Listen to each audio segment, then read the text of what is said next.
बाद आप सभी का स्वागत है। तो योग गुरु मंजू झा जी हमारे साथ मौजूद हैं, उनसे चर्चा चल रही है। मंजू जी, क्योंकि गर्भावस्था में जो महिलाएं होती हैं और वो इस समय बहुत ज़्यादा काम नहीं करती, शहरों में हम देखते हैं, और गांव में जो है बहुत ज़्यादा मतलब नॉर्मल डिलीवरीज वहाँ पर होती है, लेकिन शहरों में ये चीज़ कम है। तो उनके लिए भी कोई योग होता है क्या? उन्हें भी योग करना चाहिए? हाँ बिल्कुल जी।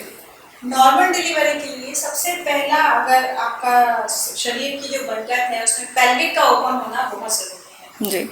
आप योग इसलिए नहीं करें कि नॉर्मल डिलीवरी होगी, आपको योग इसलिए करना है कि आपको एक हेल्दी बच्चा इस दुनिया में लेके आना है। क्योंकि बच्चा यदि तंदुरुस्त नहीं रहा और माँ के गर्भ में ही बच्चा, जैसे एक कुम्हार घड़े को गढ़ता है, वैसे ही माँ 9 महीने अपने गर्भ में बच्चे को गढ़ती है।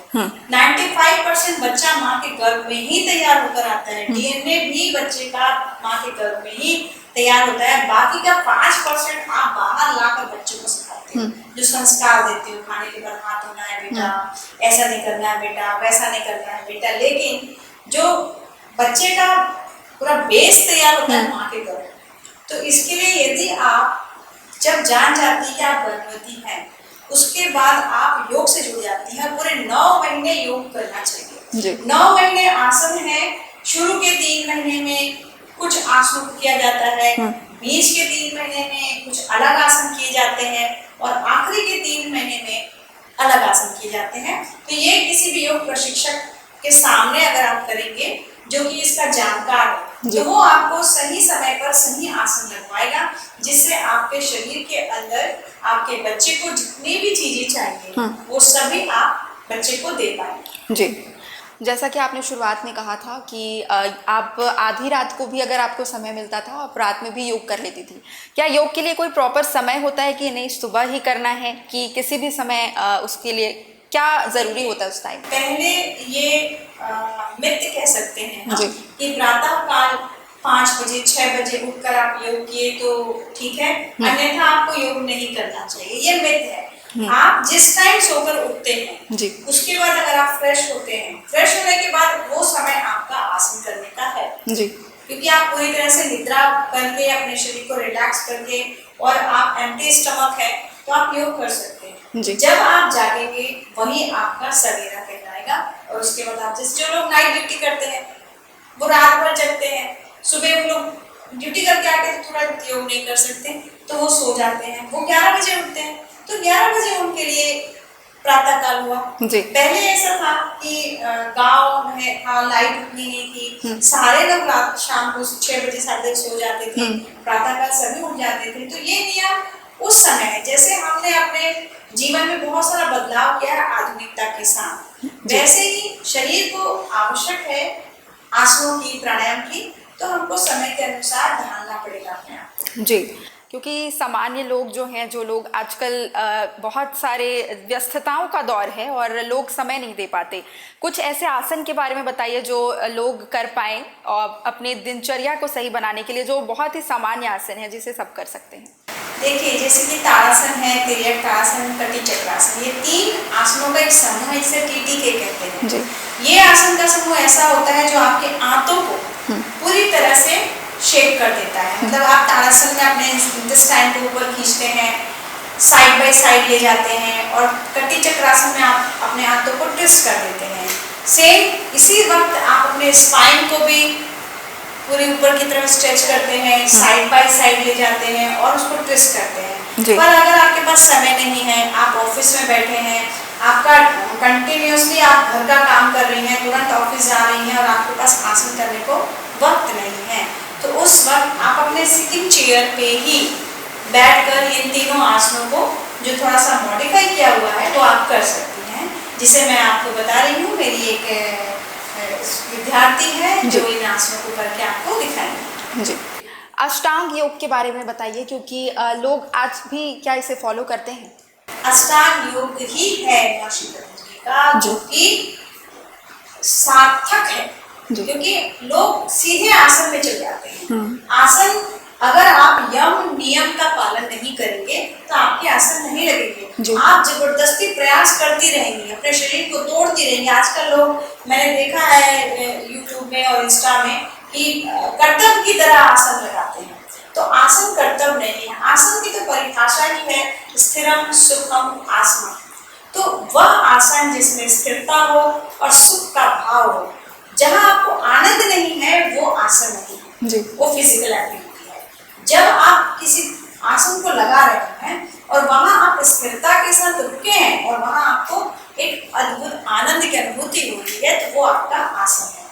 तो यहाँ पर अष्टांग योग जो है, शुरू में पहले जो पॉइंट है उसमें यम और नियम को पालन, यम और नियम को जो पालन करेगा उसके आसन बहुत ही सहज रूप में बन जाएंगे। उसके बाद प्राणायाम है, यम नियम आसन प्राणायाम प्रत्याहार धारणा ध्यान समाधि।